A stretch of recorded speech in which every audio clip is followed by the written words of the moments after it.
चटपटी खबर है, एकदम चटपटी, ऐसा कि मजा आ जाए आपको। पाकिस्तान में 3 साल पहले 56 लाख गधे थे, 2 साल पहले 57 लाख गधे थे, और इस साल के आंकड़े देखो। पाकिस्तानी अपनी जनसंख्या गिने ना गिने, गधों की जनसंख्या जरूर गिनते हैं, ठीक है। 58 लाख गधे, यानी कि इजाफा 1 लाख का साल दर साल। आपने कभी सोचा है? सोचिए जरा, थोड़ा डीपली सोचिए, बड़ा सीरियस टॉपिक है, डोंट लाफ, हंसिए मत, डीपली सोचिए। पाकिस्तान ने क्या करा कि जब फूड ग्रेन्स की बात आई, अनाज की बात, तो प्रोडक्शन ड्रॉप हो गया। इंडस्ट्रियल आउटपुट की बात आई, प्रोडक्शन ड्रॉप हो गया। जब बात आई टैक्स कलेक्शन की, टैक्स कलेक्शन ड्रॉप हो गया पाकिस्तान में दोस्तों। वाटर की बात आई तो वाटर टेबल ड्रॉप हो गया। जब पाकिस्तान में शिक्षा की बात आई, जब पाकिस्तान में तालीम की बात आई तो तालीम ड्रॉप हो गई। जब इज्जत की बात आई तो इज्जत भी नीचे उनकी ड्रॉप हो गई। लेकिन सिर्फ एक चीज अगर पाकिस्तान में बढ़ी है दोस्तों, तो वो बढ़ी है गधे की जनसंख्या, और लबालब बढ़ी जा रही है। गधे ही गधे, गधे ही गधे, गधे ही गधे। अब पाकिस्तान में यह समझ में नहीं आ रहा है इंसान कौन है, गधा कौन है, ठीक है। इतने गधे की जनसंख्या पाकिस्तान में, गधे गधे की जनसंख्या बढ़ रही। अच्छा, एक और चीज, चीन खरीदना चाह रहा है गधे, तो पाकिस्तान ने कई सारे स्पेशल गधों के जोन बना रखे हैं। जैसे इंडिया में सॉफ्टवेयर के लिए स्पेशल इकोनॉमिक जोन बनाते हैं, स्पेशल इकोनॉमिक जोन, यहां से हम लोग सॉफ्टवेयर एक्सपोर्ट करेंगे, वहां पे विप्रो लगा हुआ है, वहां पे इन्फोसिस लगा हुआ है, टीसीएस लगा हुआ है, एचसीएल लगा हुआ है, बड़े बड़े जितने भी ये कंपनीज हैं ये लगे हुए हैं, ठीक है। तो जैसे हमने सॉफ्टवेयर या special economic zone for IT के बनाए रखे ना इंडिया में, आपने देखे होंगे, नोएडा में भी हैं, गुड़गांव में भी, हर जगह हैं। तो स्पेशल इकोनॉमिक जोन जो है इन्होंने बनाए पाकिस्तानियों ने गधों के। मैं आपको गलत बात नहीं कह रहा, मैं आपको सच बात बोल रहा हूं, don't think it's a joke. इन्होंने एक किस्म के एसईजेड बनाए हैं गधों के, क्योंकि चीनी गधे खाते हैं, ठीक है। और चीनियों ने बोला कि भैया गधा तो वेरी वेरी टेस्टी, हमें चाहिए, हम गधे का मोमो बनाएगा, हम गधे का चाउमीन बनाएगा, हम सूप बनाएगा गधे का, तुम हमें गधा देगा। उसने बोला हाँ जनाब गधा देगा, हमारे यहां तो गधे ही गधे, इंसान कम दिख रहे हैं, गधे ज्यादा दिख रहे हैं, चलो। तो इन्होंने फार्म्स बनाए बड़े बड़े, दिस इज द ट्रूथ। इन्होंने बड़े बड़े फार्म्स बनाए पाकिस्तानियों, वहां पे बोला कि गधे ही गधे पैदा करो, गधे गधे पैदा करो। तो इतने गधे पैदा हो गए। अब चाइना वहां पे डकारे मार रहा है, चाइना कह रहा है वेरी गुड। तो इन्होंने पहले कुत्तों का भी करा था, इन्होंने कुत्ते भी एक्सपोर्ट करे चाइना में। अब गधों की जनसंख्या इतनी बढ़ गई है कि पाकिस्तानियों के मुंह से लाल टपक रही है। वो कह रहे हैं यार एक बात तो बताओ यार, अब ये गधे हम इतने ज्यादा एक्सपोर्ट करके, इसका मतलब हम आईएमएफ के पीछे तो हम फालतू ही भाग रहे थे यार, हम मिन्नतें तिरले कर रहे थे, हम पैर पकड़ रहे थे आईएमएफ के। गधों के पीछे भागो, गेम तो गधा है, गेम आईएमएफ है ही नहीं, गधा लाएगा डॉलर। तो अब पाकिस्तानी कह रहे हैं कि हर एक, अब गधा फार्मिंग है पाकिस्तान में, ये बहुत बड़ी चीज है, अभी बहुत बड़ी चीज जिसको सरकार ने बिल्कुल एनकरेज करा। इमरान खान ने भी बोला था एक मुर्गी पालो, उसकी 2 होंगी, 2 की 4, 4 की 8, 8 की 16 होंगी। इस तरीके से पाकिस्तान सुपर पावर बन जाएगा। फिर उन मुर्गियों के अंडे होंगे, अंडों के फिर बच्चे होंगे। ये इमरान खान का बिजनेस प्लान था। अच्छा, शहबाज शरीफ ने बोला नहीं, मुर्गियां अभी कोने में, गधों के साथ काम करो। तो गधे पहले भी थे, बढ़ रहे थे, लेकिन शहबाज शरीफ ने फोकस करा, शार्प फोकस था उसका, लेजर फोकस। उसने बोला गधे की पैदावार बढ़ाओ। तो अब दोस्तों गधे और लोगों को एनकरेज करा जा रहा है। आपके पास जमीन है? जी जनाब मेरे पास जमीन है। तुम एक काम करो, 4 गधे लो, हर साल तुम गधे पैदा करवाओ। चाइना की तो जनसंख्या है, चाइना के बहुत 1.5 अरब लोग हैं चाइना में करीब। तो बोला कि चाइना को सप्लाई करो, सब यहां से गधे सप्लाई करेंगे चाइना को। तो ये सब आप देखिए कि इंसान का जो सेंसस था, जो जनगणना होती है ना, ये बाद में हुई, अभी हुई है पाकिस्तान में, वो बाद में हुई। गधों की 2-3 बार हो चुकी है, क्योंकि इनके बंदे तो पैसे कमाते वमाते नहीं पाकिस्तान के जो पाकिस्तानी हैं, लेकिन गधे जरूर पैसे कमाते हैं। तो इन लोगों ने फिर गधे का एक गधा कल्चर शुरू, जैसे एग्रीकल्चर होता है ना, गधा कल्चर इन्होंने शुरू करा पाकिस्तान में। और अब इसको बहुत, जिसको कहते हैं कि प्रोपोगेट कर रही है सरकार। शहबाज शरीफ उसके इंसेंटिव्स दे रही है और बोल रही है चलो सब लोग गधे पैदा करो। तो सब लोग गधे जिसको कह रहे हैं एक्सपोर्ट करने में पाकिस्तान में लगे। I wish the Pakistanis all the very best. भाई भगवान करे जल्दी से तुम इस डेट ट्रैप से निकलो, जो तुम इसमें फंसे हो ना, ये इन सब से निकलो यार, और आगे बढ़ो, और गधे पैदा करो और बेचो चाइना को। आईएनएस विक्रमादित्य और INS Vikrant, 2 carrier battle groups यानी कि सीबीजीज को उन्होंने अरेबियन सी में डाल दिया। एक साथ 2 कैरियर बैटल ग्रुप। मैं आपको बताता हूं इससे हुआ क्या है। इससे हड़कंप हो गया। चीन और पाकिस्तान के माथे पे पसीने छूटने लगे। और क्या हुआ है यह मैं बाद में बताऊंगा, पहले मैं आपको कॉन्सेप्ट समझा दूं आसान भाषा में कि इंडियन नेवी ने दोस्तों करा क्या है और क्यों करा है। सबसे पहली बात, जब एयरक्राफ्ट कैरियर चलता है, विक्रमादित्य हो, विक्रांत हो, जब ये चलते हैं तो अकेले नहीं चलते, एक करियर बैटल ग्रुप, यानी कि उसके नीचे, पानी के नीचे सबमरीन होती है, राइट? हवाई जहाज होते हैं ऊपर, एयरक्राफ्ट कैरियर के ऊपर हवाई जहाज होते हैं और फाइटर हेलीकॉप्टर्स होते हैं, ट्रांसपोर्ट हेलीकॉप्टर्स होते हैं, आसपास डिस्ट्रॉयर्स होते हैं, फ्रिगेट्स होते हैं। यानी कि जब एयरक्राफ्ट कैरियर चलता है तो भाई साहब पूरा गाजे बाजे के साथ चलता है। एयरक्राफ्ट कैरियर को फ्लोटिंग सिटी भी लोग कहते हैं। यह अपने आप में एक फ्लोटिंग एयरफील्ड है, यह अपने आप में एक लड़ाई का, एक युद्ध का, एक अपने आप में एक पूरा सा प्रोग्राम है। और भारत ने 2 ऐसे प्रोग्राम लॉन्च कर दिए। क्या हुआ? अरेबियन सी में करा इसको। अब कमांडर विवेक मडवाल हैं, स्पोक्स पर्सन इंडियन नेवी, वो क्या कह रहे हैं मैं आपको थोड़ी देर में बताऊंगा, लेकिन सबसे पहले मैं आपको यह बता दूं कि इसका कारण क्या है। पाकिस्तान अलग से उछल रहा है, अरे साहब यहां पे तो हमारा दुश्मनी भारत है और भारत के साथ ही हमारी दुश्मनी है, वरना भारत किसको लेके करता? सोचिए, किसको लेके करता भारत? क्या भारत ने ये ईरान को डराने के लिए करा है? नहीं, ईरान के साथ तो उसके रिश्ते बड़े अच्छे हैं। क्या भारत ने ओमान को डराने के लिए करा है? नहीं, ओमान के साथ भी उसके रिश्ते अच्छे हैं। फिर और गल्फ कंट्रीज को डराने के लिए करा है? बिल्कुल नहीं, सबके साथ रिश्ते अच्छे हैं। हमारे साथ तो रिश्ते खराब हैं। इसीलिए भारत ने पाकिस्तान के खिलाफ एक्सरसाइज करी है, पाकिस्तान को यह जताने के लिए कि भाई औकात में रहो अपनी, हम तुम्हारे खिलाफ ये कर सकते हैं। लेकिन यह बात गलत है, यह बात बिल्कुल पाकिस्तान की गलत है। ऐसा हुआ नहीं है, भारत को पाकिस्तान से कोई लेना देना नहीं है। पाकिस्तान वैसे ही लूला लंगड़ा यार, कमर टूटी, रीढ़ की हड्डी उसकी टूटी, व्हील चेयर में बैठा एक बंदा, क्या लड़ोगे उससे और क्यों लड़ना चाहोगे? यह है चीन के खिलाफ। अच्छा, आप भी सोच रहे होंगे कि साहब अरेबियन सी तो इधर है, चीन उधर है, इसका चीन से क्या लेना देना है? देखिए साहब, ये जो डिप्लॉयमेंट हुआ है इस वक्त, ये जो एक्सरसाइज हुई है अरेबियन सी में, ये पावर प्रोजेक्शन है। पावर प्रोजेक्शन क्या होता है? जब आप दुश्मन मुल्कों को और दोस्त मुल्कों को, दोनों को यह बताते हैं कि ये हमारी कैपेबिलिटीज हैं, हम ये कर सकते हैं। यह भारत ने करके दिखाया है। अब इस सवाल का जवाब कि भाई साहब चीन तो कहीं और है, चीन आपके ईस्ट में है, आप वेस्ट में क्या गेम खेल रहे हैं? वेस्ट में यह गेम खेल रहे हैं साहब कि at a time Indian Ocean Region में, जिसको IOR कहते हैं, आप कभी भी इंडियन नेवी वालों से बात करिए, they talk about IOR, Indian Ocean Region, उनकी लैंग्वेज में ही IOR निकलता है।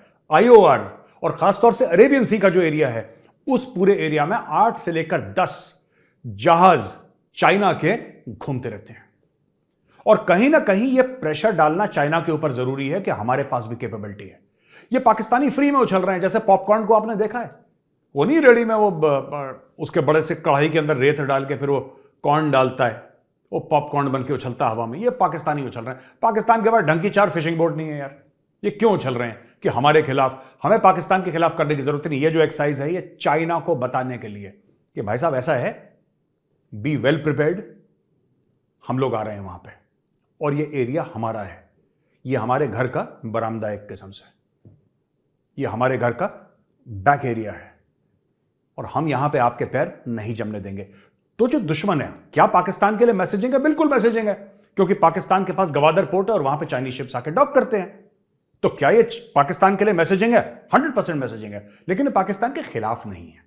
ये खिलाफ नहीं है पाकिस्तान के, क्योंकि पाकिस्तान के पास नेवी है ही नहीं, ना के बराबर नेवी है पाकिस्तान की। If their ships can float, I will be surprised, forget about fighting. ठीक है, हैविंग सेड दैट, पाकिस्तान को पैसे मिल रहे हैं चाइना से अपनी नेवी डेवलप करने के लिए। किसके खिलाफ? इंडिया के खिलाफ। अब वही लॉजिक पाकिस्तान का, let's turn it on its head. दूसरी तरफ देखो भाई, पाकिस्तान अगर अपनी नेवी मजबूत कर रहा है तो किसके खिलाफ कर रहा है? क्या पाकिस्तान के श्रीलंका से पंगे हैं? ना। ओमान से पंगे हैं? ना। गल्फ स्टेट से पंगे हैं? ना। ईरान से पंगे हैं? ना। फिर किसके लिए कर रहा है? इंडिया के। तो इंडिया ने कर दिया तो मुसीबत हो रही है, डोंट वरी। ठीक है, अब पाकिस्तान में एक और र्यूमर है, मैं वापस आऊंगा कि हम दोस्त मुल्कों को और हम क्या पैगाम दे रहे हैं इसके अलावा। लेकिन मैं आपको एक बात बताना चाहता हूं कि पाकिस्तान में यह भी डिस्कशन हो रहा है कि साहब 2024 में इलेक्शन है और नरेंद्र मोदी यह कहना चाहते हैं कि देखो, ध्यान रखना एक चीज का, मैं पाकिस्तान को टाइट कर सकता हूं, इसलिए तुम मुझे वोट दो। यार देखो, सुनो, ये सब बचकानी बातें हैं, ये इमेच्योर बातें हैं।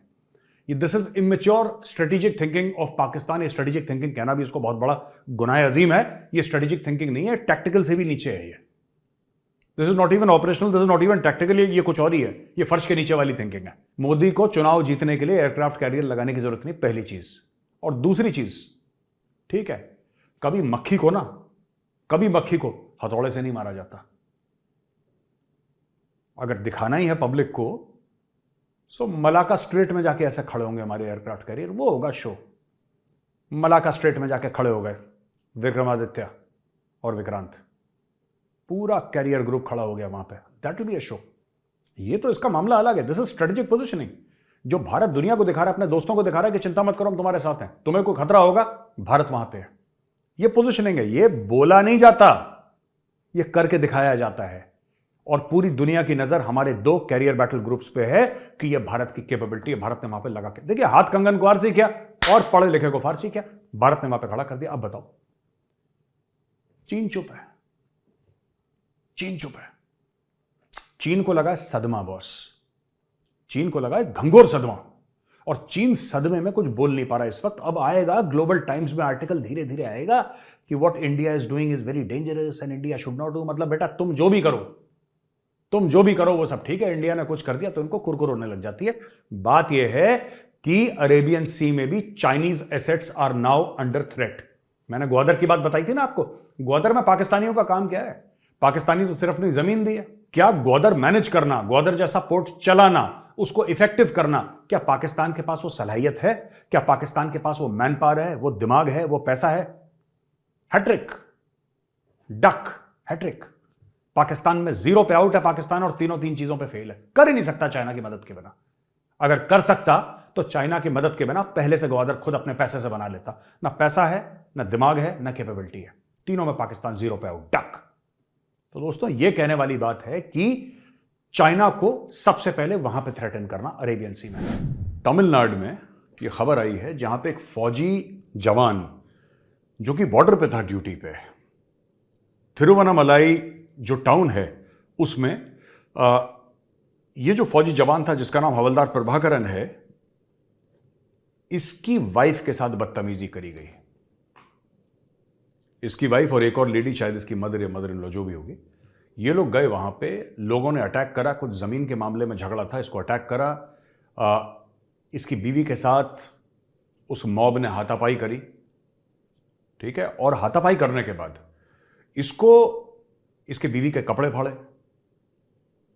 मैं आपको 2-3 बातें कहना चाहता हूं यार इसमें ना। मैं अब ये देखिए, यहां पे पुलिस किस तरीके से कवर अप कर रही है। पुलिस कहती है कि this was a dispute over a lease shop on a piece of land owned by Renugambal temple. The woman and a mother were at the spot when the incident happened, but the woman was not attacked at all. SP Karthikeyan, ये कार्तिकेयन साहब ये कहते हैं, ये Tamil Nadu police के हैं, कह रहे हैं कि हाँ, ये डिस्प्यूट जरूर था, लेकिन औरत पे अटैक नहीं हुआ। वो जो जवान है जो कि बॉर्डर पे ड्यूटी कर रहा है, जो कि कश्मीर में पोस्टेड है, वो झूठ बोल रहा है, इसका मतलब यही कहना आप चाहते हैं। वो अपनी बीवी के लिए कि मेरी बीवी को ऐसे कर दिया, वैसे कर दिया, कि यानी कि उस हवलदार प्रभाकरन की वाइफ के कपड़े फाड़े, ये सब वो झूठ बोल रहा है, क्योंकि वो मतलब मनगढ़ंत बातें कर रहा है। कैसी बातें करते हैं? और तमिलनाडु पुलिस से मेरी रिक्वेस्ट है, आप जरा इसका नोटिस लीजिए। 2 बंदों को आपने अरेस्ट करा है और पूरी भीड़ थी वहां पे। देखिए, जब एक फौजी जाता है ना लड़ने के लिए सामने, हर दूसरे तीसरे दिन, 5वें दिन, हर दूसरे हफ्ते हम लोग खबर सुनते हैं कि ये इसको गोली लग गई, ये हो गया, पुंछ में ऐसा हो गया, कश्मीर में ऐसा हो गया। जब फौजी जाता है बॉर्डर पे, तो वो ये सोचता है कि जो देश है और देशवासी हैं, वो मेरे बीवी बच्चों का पीछे से ख्याल रखेंगे। वो इस कॉन्फिडेंस के साथ जाता है कि वो लोग महफूज हैं, वो लोग सेफ हैं। यार, ये जो क्राउड थी, ये कैसे लोग हैं जो ऐसा कर रहे हैं किसी के साथ, किसी महिला के साथ? हाउ शेमफुल दिस इज यार। ये कितने शर्म की बात है, शर्म से डूब के मर जाने वाली बात है। आप किसी लेडी के साथ ऐसा कर रहे हैं, उसकी वो लेडी की मां भी थी, और हवलदार प्रभाकरन एक फौजी जो अपनी ड्यूटी कर रहा है, वो आपने उसको मजबूर कर दिया इतना कि उसको जाके वीडियो बनाना पड़ा। आपने फौजियों के वीडियो बहुत कम देखे होंगे कि अपनी कोई शिकायत लेके सामने आ रहे हैं, क्योंकि फौज के अंदर एक सिस्टम होता है शिकायतें दूर करने का, जो कि काफ़ी इफेक्टिव सिस्टम है। तो आपको जनरली फौजियों के, इंडियन आर्मी की बात कर रहा हूं मैं, बाकी फोर्सेस के आपको वीडियो दिख जाएंगे, इंडियन आर्मी के खासतौर से नेवी एयरफोर्स के आपको वीडियोस ना के बराबर मिलेंगे। आपने मजबूर कर दिया एक फौजी को यार, आपने इतना मजबूर कर दिया कि नहीं, क्योंकि देखिए, अगर आप उस फौजी के खिलाफ करते ना, अगर मैं आपको सच बता रहा हूं, किसी फौजी की लड़ाई होती है, कुछ हाथापाई हो जाती है, हो सकता है कि मैं बात नहीं करता, हो सकता है मैं उस मैटर को फोन करके या पता लगा के या किसी पुलिस वाले से बात करके उसको रिजॉल्व करने की कोशिश करता, मैं कभी वीडियो पे सामने नहीं आता। लेकिन आपने उसकी बीवी को हाथ लगाया, आपने उसके बीवी की मदर को हाथ लगाया। देखिए ये चीजें जो है ना, ये जो लेडीज वाला मामला है और बच्चों वाला मामला है, जिसको फौज में कहते हैं साहब फैमिली, बात फैमिली तक नहीं आनी चाहिए। लड़ाई झगड़ा करना है आपस में, ठीक है, फौजी की भी लड़ाई हो सकती है सिविल में, मैं मना नहीं कर रहा, लेकिन जब औरतों और बच्चों पर बात आएगी तब बीच में बोलना जरूरी पड़ जाता है। और मैं इसीलिए आवाज उठा रहा हूं। ऐसे एक दो पहले भी केस हुए थे, मैंने उसके बारे में ज्यादा बातचीत नहीं करी, ट्वीट कर दिया होगा, मैंने कोई वीडियो नहीं बनाया। आज मैं वीडियो इसलिए बना रहा हूं क्योंकि वहां पे उसकी वाइफ थी। अब वो फौजी किस दिमाग से जाएगा वापस, वो क्या सोच कर जाएगा? अगर बॉर्डर पे जाना है, अगर कश्मीर में जाना है, आपकी हिफाजत करने के लिए, मेरी हिफाजत करने के लिए, वो दिल में क्या भावनाएं लेकर जाएगा वहां पे, क्या सोच कर जाएगा? वो ये सोच रहा होगा कि क्या मेरी वाइफ पीछे सेफ है कि नहीं है, क्या मेरी मदर पीछे सेफ है कि नहीं है, क्या मेरे घर वाले पीछे सेफ है कि नहीं है। शर्म आनी चाहिए। This is highly condemnable. और मैं रिक्वेस्ट करूंगा चीफ मिनिस्टर तमिलनाडु को हाथ जोड़ के, sir please take cognizance of this matter, please punish the guilty. This sends a very very wrong message to the forces sir. ये बड़ा गलत मैसेज जाता है और ये मुझे नहीं लगता कि ऐसा करना चाहिए। This sends a very bad signal. वो बंदा वहां पे अपनी जान पे खेल रहा है। यहां पे हम लोग कह रहे हैं चलो कोई बात नहीं, उसकी बीवी के साथ बदतमीजी करी और वाइफ की मदर के साथ बदतमीजी करी, नॉट पार्डनेबल एट ऑल।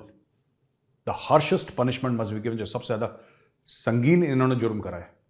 मैं फिर कह रहा हूं, अगर ये हवलदार प्रभाकरण होता, इसकी लड़ाई होती ना 2-3 लोगों के साथ, मैं कहता कोई बात नहीं, बंदे बंदों के बीच में लड़ाई है, कोई बात नहीं यार।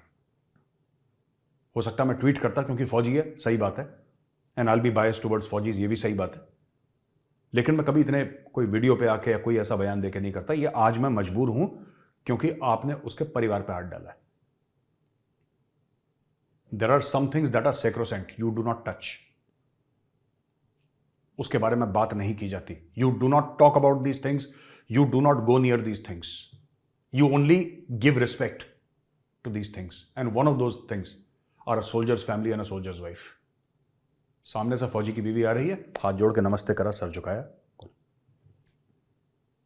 इन्होंने हाथ लगा दिया।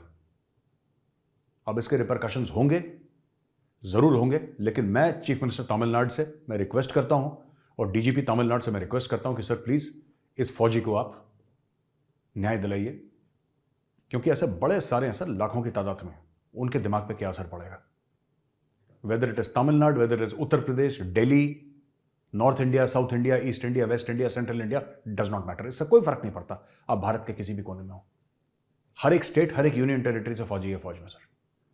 उसको क्या मैसेज जाएगा, वो क्या सोच रहा होगा अपनी ड्यूटी करते वक्त। कोई सियाचिन पे खड़ा है जो अपने परिवार के साथ संपर्क करना उसके लिए मुश्किल है, कोई लाइन ऑफ कंट्रोल पे खड़ा है, कोई लाइन ऑफ एक्चुअल कंट्रोल में खड़ा है चाइनीज के सामने, उसके दिल पे क्या गुजरेगी।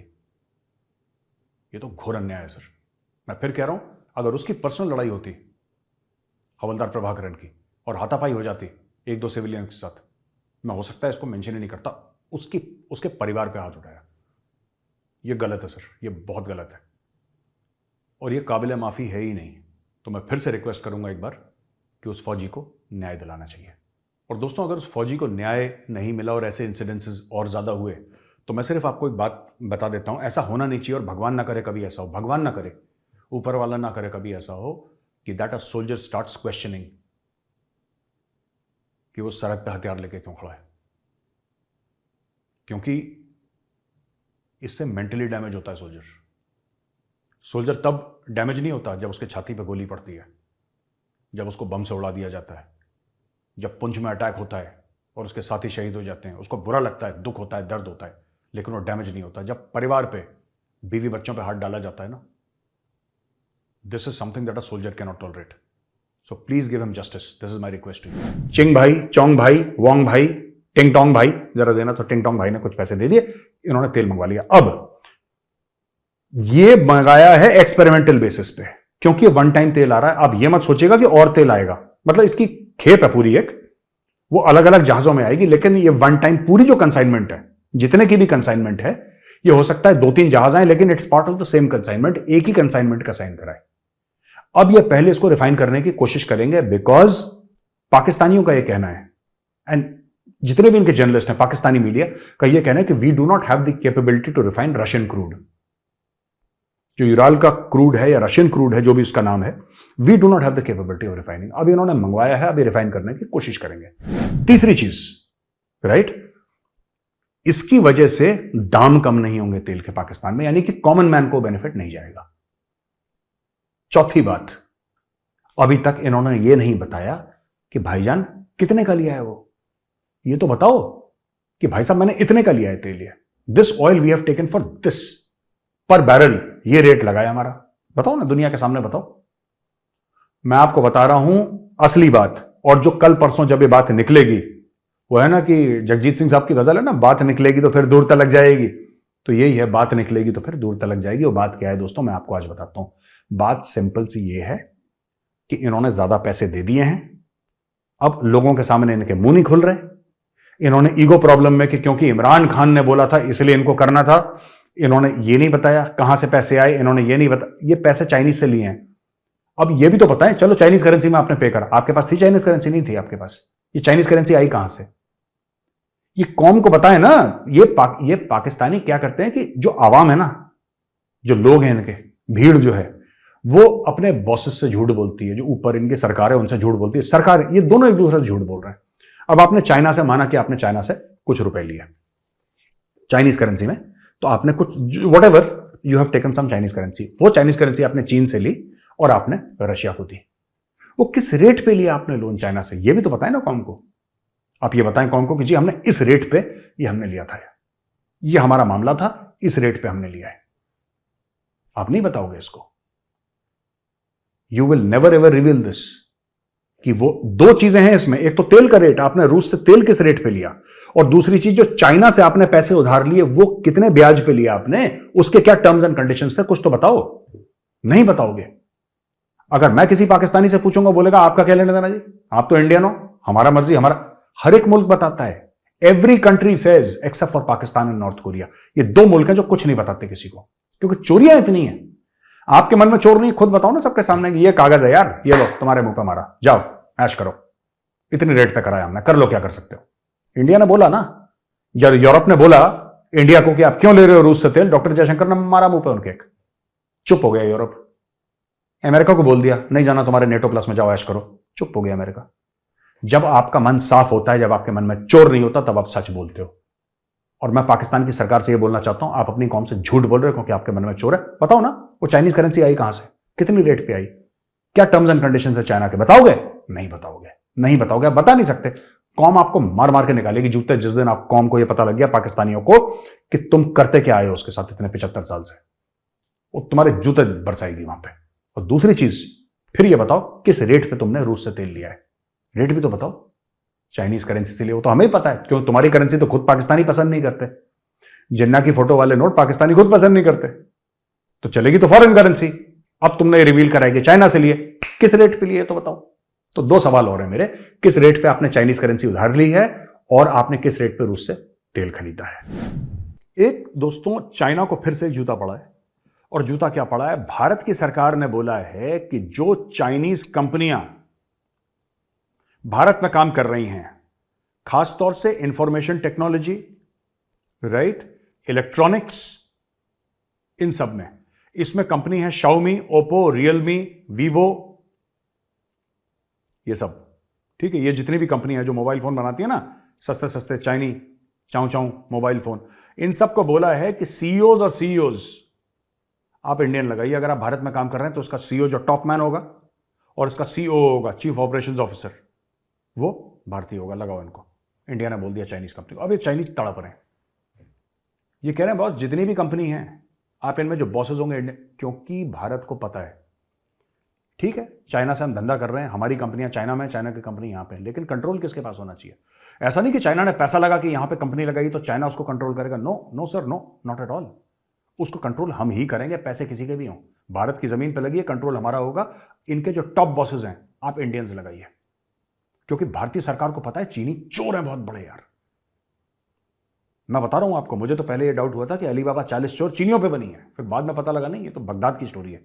लेकिन अली बाबा 40 चोर चीनियों पे बनी होनी चाहिए थी कम से कम, क्योंकि चीनी हर चीज की चोरी करते हैं। यहां से डेटा थेफ्ट की बात है जिससे भारत सरकार परेशान हो रही है। डेटा थेफ्ट की बात है, असली बात डेटा थेफ्ट की है।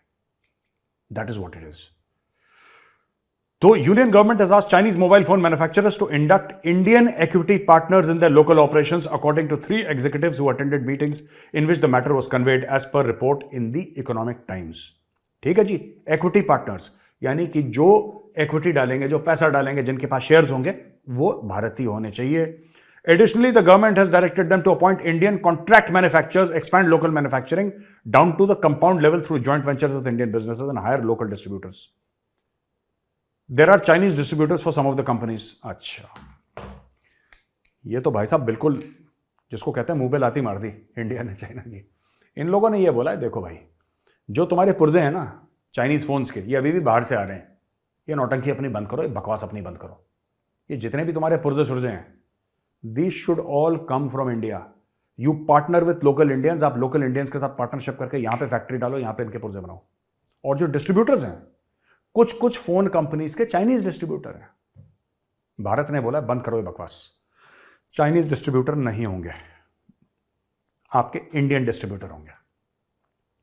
बेसिकली भारत ने चीनियों को यहां से पकड़ लिया है और बोला है कि बेटा ये चल बिना, ये तुम काम कर रहे हो ना, ये चल बिना। और फिर अपना बताया भारत ने, और फिर भारत ने बोला कि अब खेला हो गए, राइट। अब खेल खेलते हैं। डिस्ट्रीब्यूटर हमारे, इक्विटी पार्टनर हमारे, ओईएम के जितने भी मैन्युफैक्चरर हैं वो हमारे, इक्विटी हमारी। अब तुम बताओ क्या करना है। हाँ, रियलमी चाइनीज ब्रांड है, वीवो चाइनीज ब्रांड है, शाओमी चाइनीज ब्रांड है, ठप्पा लगाओ, काम सारा का सारा इंडिया में होगा, पैसा यहीं पे रहेगा, सब कुछ होगा। तो अब चाइनीज का धीरे धीरे गला सूख रहा है, क्योंकि डिस्ट्रीब्यूशन भी इन्हीं का था, डिस्ट्रीब्यूटर भी चाइनीज थे, अब ये भी सब हटेंगे। और ये एक्चुअली इन सबको चीनियों को एक कमरे में बोला कि चाऊ चाऊ करना बंद करो बेटा, पापा की बात सुनो। तो सब चाऊ चाऊ कर रहे थे, सब चुप हो गए। फिर यहाँ पे जो बैठे थे इंडियन, जो भी मंत्री अपने बैठे होंगे, उन्होंने बता दिया कि boss there is a new sheriff in town, अब से ये कानून होगा। ठीक है, अब चाइनीज फोन में बीजिंग से बात कर रहे होंगे, बीजिंग हेलो, बीजिंग बताओ, ये तो कहता है कि सब कुछ इंडियन होगा, हम क्या करेंगे यहाँ पे। ठीक है, ये तो कह रहा है कल से तुम्हें पनीर खाना पड़ेगा, हम तो चाउमीन खाने की सोच रहा था, पनीर खाना पड़ेगा कल से। बोला बेटा तुम पनीर खाओगे कल से। इनको टाइट कर दिया इन लोगों ने, ठीक है ना।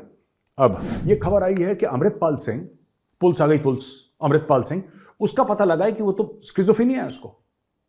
Schizophrenia is a psychological disorder जिसमें इसका अगर आसानी से बताऊं तो उसको स्प्लिट पर्सनालिटी कहते हैं। कभी उसको लगता है मैं कुछ हूं, कभी लगता है उसने अपने ना, वो गया था, वो आई की सर्जरी करवाने के लिए गया था यूरोप में कहीं पे, आई थिंक जॉर्जिया पता नहीं कहाँ गया था वो, not Georgia, I think he went to some country. वहां पे उसने आई वाई की सर्जरी करवाई कि मैं भिंडरा वाले जैसा लगूं। ठीक है, अब ये कहते हैं कि इसकी स्प्लिट पर्सनालिटी है, दवाइयां खाता है उसकी। इसके बारे में भी बड़ी खबर आ गई है। अमृतपाल सिंह ऐसे तो यार मैं खालिस्तानी हो कहता हूं यार, खालिस्तानी तुम क्या कैसे पगलेटों को भेजते हो यार, किस टाइप के, don't you have an intelligent गाय।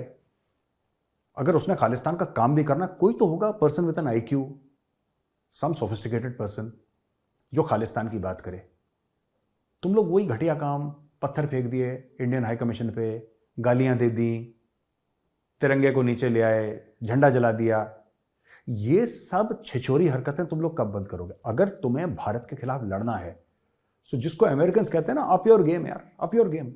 कुछ लाओ, बढ़िया इंटेलेक्चुअल्स लाओ जो कोहेरेंट आर्ग्यूमेंट है दुनिया के सामने। एक तो तुम सबसे पहले तुम छिछोरी हरकतें करते हो, जब पुलिस आएगी, पुलिस होती है, फिर तुम विक्टिम कार्ड प्ले करते हो। तुम्हारे पास यही तुमने पाकिस्तानियों से सीखा है, इसलिए तो मुझे शक होता है, इसलिए मुझे शक होता है तुम्हारे ऊपर। You must have proper people to represent you. मैं खुद एज एन इंडियन बोल रहा हूं, आपको गाइडेंस दे रहा हूं खालिस्तानियों, as an Indian I am guiding you. देखो आपको कोई इंडियन गाइड नहीं करेगा, लोग आपको गालियां देंगे यहाँ पे, लेकिन एज एन इंडियन मैं आपको गाइड कर रहा हूं। यार ये छिछोरापन छोड़ो, ये इसको गाली दे दी, इसको कर, इससे क्या होगा? जेल जाओगे, बस जेल जाओगे, किसी भी स्टेट में पकड़े जाओगे, भारत में जेल जाओगे, पुलिस वाला लठ बजाएगा, फिर आप पैर पकड़ोगे उसको, वो जनाब गलती हो गई, माफ़ी कर दो, ये सब यही होगा। अमृतपाल सिंह को देखो, वो कहता मुझे स्किज़ोफ्रेनिया, वो अलग ही ट्रिप पे चला गया, वो he is got a split personality disorder, उसको डिप्रेशन हो गया उसको। और ये इसको पहले से है, ऐसी बात नहीं है कि ये पुलिस में आके हुआ है ना। वैसे Assam police if you are at the wrong end of Assam police, they can cause various problems, both physical and psychological to you. But having said that, that's on the lighter part. But let me tell you, Amritpal Singh फंस गया। तो इसलिए मैं खालिस्तानी जो कहता हूँ, यार कोई बढ़िया बंदे लेकर आओ। ये तुम्हारे छछोरे टाइप के अंडे फेंक दिए, पत्थर फेंक दिए, ये काम करने हैं तुमने। अगर तुमने भारत से लड़ाई करनी है, कैन यू बी सीरियस? कोई ढंग का बंदा लाओ, टाई शाई पहन के, जो बढ़िया बंदा अपना केस रिप्रेजेंट करे कि we are taking money from Pakistan but we are taking in dollars. हमारी भी इज्जत है, यूरोज में ले रहे हैं, बचे कुचे उनके जो खुरचन है पतीले की, वो ले रहे हैं हम पाकिस्तान से। कुछ अच्छी बात करो यार, जिसमें मजा आए सुनने में। India's National Investigation Agency and the State Investigation Agency have moved aggressively to seize immovable properties of several Kashmiri activists. Foreign Office spokesperson Mumtaz Zahra Baloch told। एक तो मुमताज जहरा बलोच से मैं कहना चाहता हूं, बहन तुम बलोच हो, तुम्हारे नाम के आगे बलोच लिखा है, तुम क्यों अपनी कौम की गद्दारी कर रही हो? एक बात बताओ, बलोच इतने मारे जा रहे हैं, तुम्हारे नाम के आगे मुमताज जहरा बलोच। मैं आपसे मुखातिब हूं मेरी बहन, बलोच हजारों के तादाद में मारे जा रहे हैं, डिसअपियर हो गए, माओ को अपने बेटे नहीं दिखे कहां हैं, लड़कियां गायब कर दी पाकिस्तानी आर्मी ने, रेप कैंप्स बना रखे हैं वहां पे, ठीक है, बच्चे यतीम हो गए, उनका बाप चला गया, उनकी मां चली गई, सबको डिसअपियर कर दिया बलूचिस्तान में। बलूचिस्तान के प्रेस क्लब के सामने माएँ अपने बेटों के साथ या बीवियां अपने शौहर के फोटोग्राफ के साथ वहां पे खड़ी रहती हैं, रोती रहती हैं कि हमें ये तो बता दो कि इनको दफनाया कहां पे यार, बस इतना बता दो। तुमने मार दिया, ठीक है तुमने मार दिया, बता दो, हम वहां पे जाके जो नमाज पढ़नी होती है जब बंदा खत्म हो जाता है, हम वो कर लें, अपनी जो रस्में हैं वो पूरी कर लें, बता तो दो। ये भी नहीं बताते यार। और ये अपने नाम के आगे मुमताज जहरा बलोच। बहन आप अपने नाम के आगे से बलोच हटाएं, आप अपने लोगों की, आप बलोच कौम की गद्दार हैं, ठीक है। कश्मीर के लिए आप रो रही हैं, घड़ियाली आंसू, I don't know whether Pakistanis understand, ये फ्रॉड, मक्कारी, 400 BC के जो आंसू हैं, अगर हिम्मत है तो कश्मीर को मारो गोली, हिम्मत है ना, और नाम के आगे बलोच लगा रखा है तो बलोच के लिए आवाज उठाओ, बलोच के लिए उठाओगे नहीं, पैसा मिलता है ना पाकिस्तान से, जो भी टूटा फूटा पाकिस्तानी करेंसी में पैसा मिलता है, क्यों नहीं उठाते बलोचों के लिए आवाज? पैसे मिलते हैं, do you get money? Of course you get money, गाड़ी मिलती है, प्रोटोकॉल मिलता है, नौकर चाकर हैं, घर है, सब कुछ है। तो आपने सबसे पहले क्या करा? आपने अपनी कौम के साथ गद्दारी करी।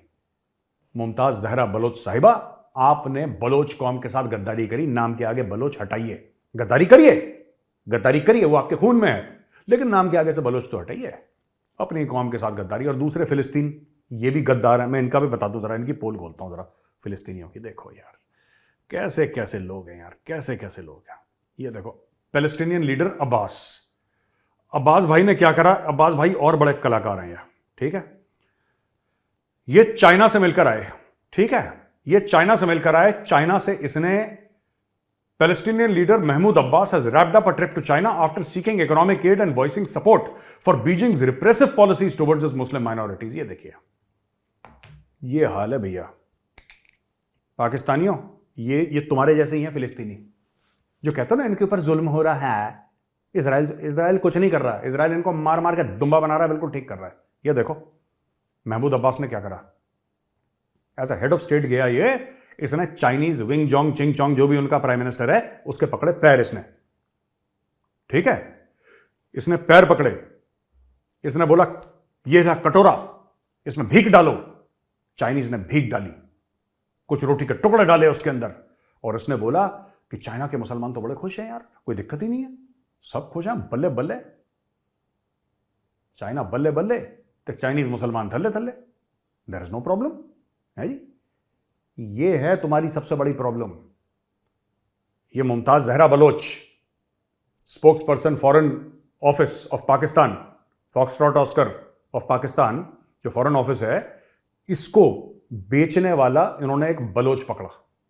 दैट लेडी अपने नाम के आगे बलोच लिखती है, उसने अपनी कौम को बेच दिया। मीर जाफर तो हर जगह होते हैं, ये जो मुमताज जहरा बलोच है, ये बलोच कौम की मीर जाफर है। ये कभी बलोचों के लिए आवाज नहीं उठाएगी। ये अपने जो पाकिस्तानी पंजाबी आका है ना, पाकिस्तानी लाहौरी आका है, ये अपने लाहौरी आकाओं की आवाज उठाती है, ठीक है। उसी तरीके से महमूद अब्बास,